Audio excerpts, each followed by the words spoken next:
Alright, so are you ready to like really dive deep into this Dr. Girl PhD RPG? It's this game that's a total mashup of dystopian, reality and musical mayhem. And the friendships in this game are wild. Like, really wild. Yeah, it's so different from like your typical RPG. You're not just grinding for experience points and fighting monsters. Right. You're like exploring these characters and how they deal with this world that's constantly trying to break them. Okay, so we've got a ton of info on 3 characters. Mason Manor, Todd Lowry's, and Fucked Up. Yeah. Their stories are crazy. Each one is a musician, but their paths are like totally different. But they all have this like incredible bond with their friends. Yeah, that's like a huge part of the Dr. Girl PhD world, the girl gangs. They're like these super tight groups of friends who always have each other's backs. Right, it's like a chosen family, a tribe that gives you this sense of belonging in this chaotic world. Exactly. They could be facing trash monsters or dancing with death himself, but they always have each other. Okay, so first up, Mason Manor. He's a frontman who performs with a paper bag over his head. Oh yeah. And get this, tattoos cover every inch of his skin, screaming skulls, roses, the works. So you can imagine what he's like on stage.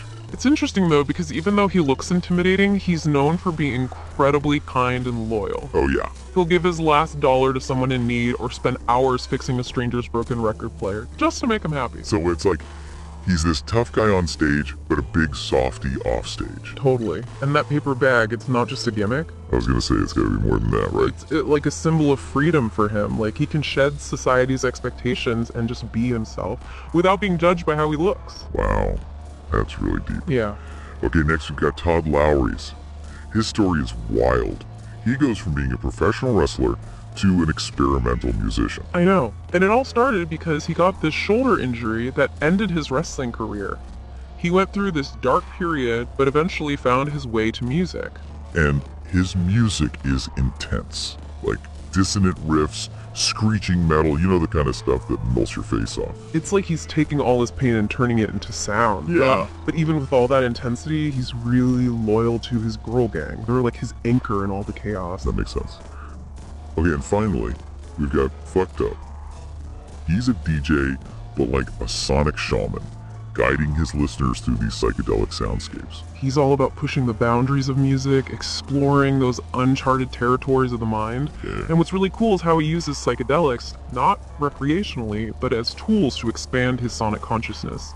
He's not just making music, he's creating experiences. Yeah. He's crafting these sounds that pull you into this collective, transcendental state. Wow. Yeah. And like Mason and Todd, Fucked Up is all about his tribe, his chosen family. They inspire him, ground him. He believes in community, especially in a world as unpredictable as this one. It's pretty amazing how these 3 very different characters are all connected by their passion for music and their loyalty to their friends. They might express themselves differently, but they're all searching for connection and meaning in a world that's constantly trying to pull them apart. That's so true. Yeah. So, we've been talking about these characters and like how cool they are, but what's really fascinating is how their stories actually play out in the game itself. Right. Like in the gameplay. The source material has some sample campaigns, and it gives us a peek into how this crazy world works. Okay, this is my favorite part. Seeing how these characters come to life in the actual game. It's like we get to go behind the scenes. Yes. Okay, so one campaign is called Welcome to the Hospital. It's all about introducing a new player to an existing girl gang. Interesting. And they just throw you right into the action. Oh, wow. It starts with your character getting hit by, get this, a ham truck. Wait, what? A ham truck? That's hilarious. I know, and then the girl gang, they show up to rescue you in their ambulance. An ambulance, is that like their ride? Yeah. It's their souped up mobile base. It can travel on land, water, it can even transform into a submarine or a spaceship depending on the campaign. Okay, wait, hold on. We have to talk more about this ambulance. Oh yeah. This is not just some ordinary van range. Absolutely not, no. It's got all these crazy gadgets and weapons, projectile launchers, a t-shirt cannon, even clone printing pods. Clone printing pods, what are those for? Reviving fallen girl gang members. So basically death isn't really the end in this game. Well, not for the girl gang members anyway. Right. When they die, their consciousness gets transferred to a pod and boom, a new clone pops out ready to go. That's insane. So back to the campaign. What happens after the ham truck incident? Well, they take you back to their headquarters, the Hot Spittle. It's this amazing place. It's like a music studio, a secret lair, and a medical bay all in one. It sounds like a perfect hangout for a group of rock star heroes. It really is. And then things get really weird. The campaign sends you through all these dream sequences. Dream sequences, oh. Yeah, you encounter all this strange stuff, like flying fruit, a creepy skeleton, and even a giant dodo bird. A dodo bird? What's so special about a dodo bird? Well, heart holds the key to escaping the dream world. Of course it does. It's Dr. Girl PhD after all. Right. Okay, keep going. This is great. Okay, and then you encounter Death himself. Wow. But here's the twist. Death loves to dance. Really? Yeah, and he challenges you to a dance-off. A dance-off? What are the stakes? Well, the loser dies. Whoa! Okay, hold on. A dance-off with death. That is just next-level absurdity. Oh, yeah. And it's high stakes, especially for the new recruit who hasn't officially joined the gang yet. So, like, permanent death. Permanent death, yeah. But if a girl gang member loses, they just wake up back in a clone pod at the hospital. So it's all fun and games until death challenges you to a dance battle. Right. But the whole point of this campaign is to welcome the new player. You know, show them what it's like to be part of this crazy, supportive girl gang. It sounds like a wild ride. Oh. Okay, so what other campaigns are there? There's one called Cosmic Calling, and it's all about, you guessed it, space. It starts at a monster truck rally, where their HA ambulance, decked out with monster truck tires of course, gets attacked by sentient monster trucks. Their van is in a monster truck battle. That's amazing. It's epic. And remember all those gadgets in the hot ambulance? Yeah, they come in handy. Like what? They use projectile launchers that shoot pizzas at rogue tires and t-shirt cannons that blast peace signs at the other trucks. Pizza launchers. I'm sold. This game sounds incredible. It's wild. Okay, so what else happens in this space campaign? Oh man, it's crazy. They have to perform at this chaotic hockey game with a pizza-crazed crowd. Wow. Even film a commercial for a shady corporation called Ubik. Ubik, that's like Yeah. Philip K. Dick reference. Exactly, it's full of pop culture references. Okay, keep going. So in the middle of all this, they discover this giant alien spaceship is heading for Earth. They try to talk to the aliens, but their message gets lost in translation, which of course leads to more crazy dream sequences. More dream sequences. It seems like they're always in a dream world. Dreams are a big part of Dr. Girl PhD. Okay. It's like this blur between reality and fantasy. Right, right. So what happens when the spaceship gets to Earth? Yeah, what happens with the aliens? Well, it turns out the aliens aren't here to fight. They're not. They just want to dance. Ah, So the girl gang throws them a giant concert. of course. It all comes back to music. Right, it's like the universal language. That's beautiful. Yeah, it's like no matter how different we are, music can connect us all. And that's the climax of the campaign, this huge concert celebrating music and intergalactic friendship. I love it. So we've seen the girl gang face ham trucks, dance with death, jam with aliens. What other crazy stuff do they get into? Well, one thing that's really cool is the role of random luck and these like Deus Ex Machina moments. The OS6 Machina. Isn't that when something totally unexpected happens to save the day? Yeah, exactly. And it's built into the game mechanics. How so? Like, there are dice rolls that introduce randomness, and the stories themselves are full of twists and turns that can completely change the game. So it's not just about being good at the game, sometimes it's about being lucky. Oh, totally. It's like life, you know. Yeah, You never know what's going to happen. Sometimes you just got to go with the flow. I love that. It keeps things interesting. Right. And speaking of interesting, there's this recurring theme in the game about trash and its transformative potential. Trash. Like garbage. Yeah, there's a two-part campaign called Weapon F and Seminal 1, and the girl gang has to fight this enemy called the Beast. The Beast.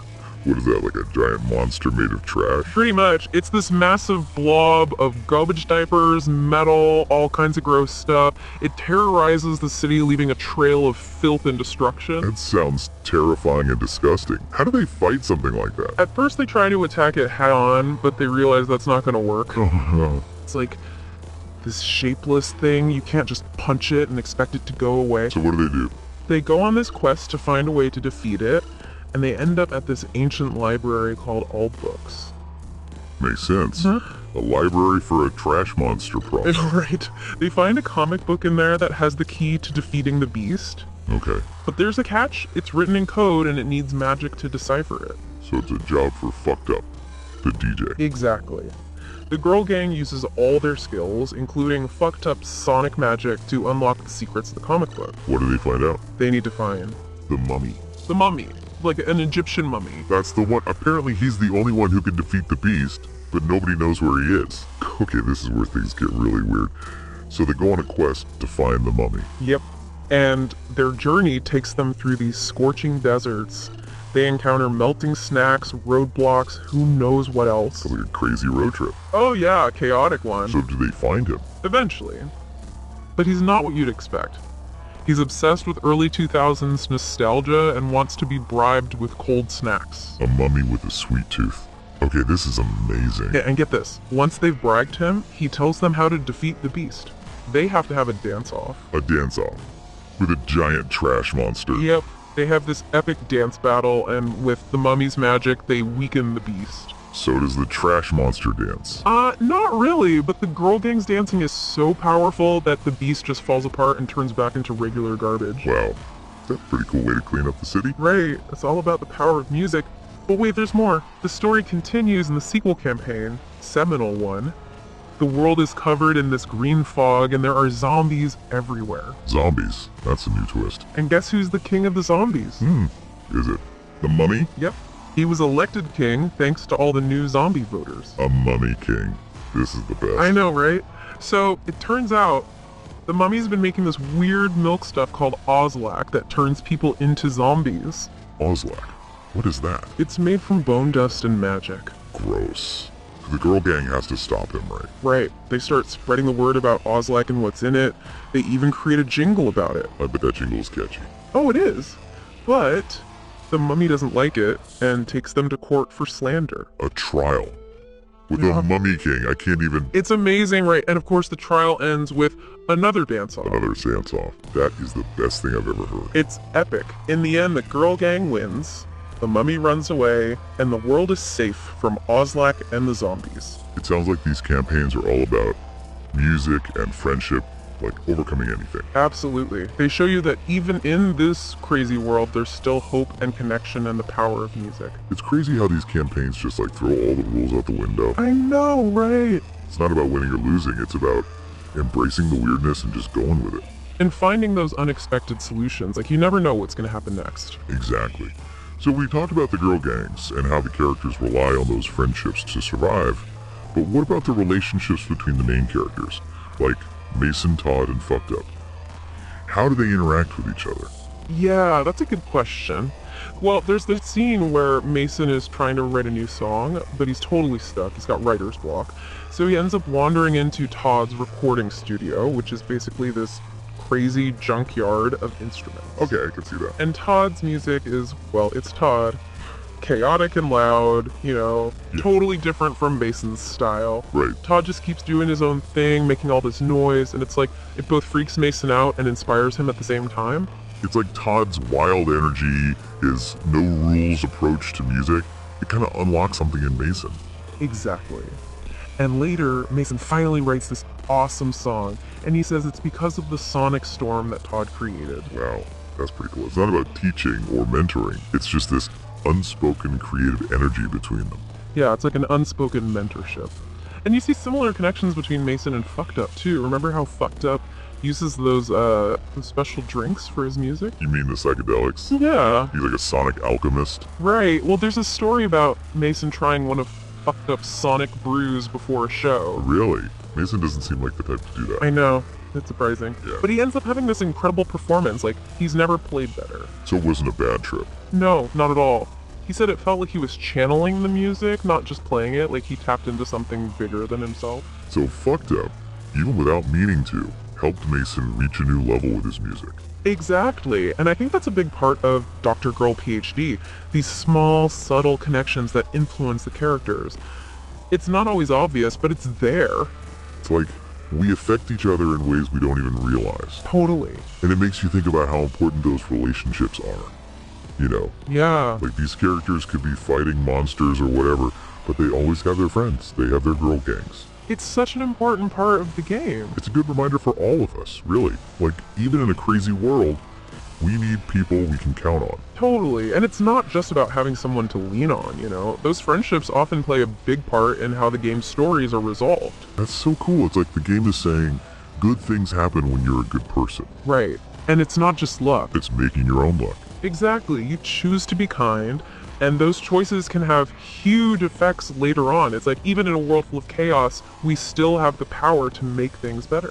That's such a good message. I think that's what Dr. Girl PhD is all about, you know? Yeah. It's about embracing the weirdness, finding your people, and remembering that even small acts of kindness can make a big difference. It's more than just a game. It's like a whole philosophy of life. Yeah, I think so. And it's a fun one. So hopefully you've enjoyed listening to us talk about this awesome game. Yeah, it's been a blast. Until next time, keep exploring, keep being kind, and keep the music loud. And remember, the world is full of surprises, so go out there and find your own adventure.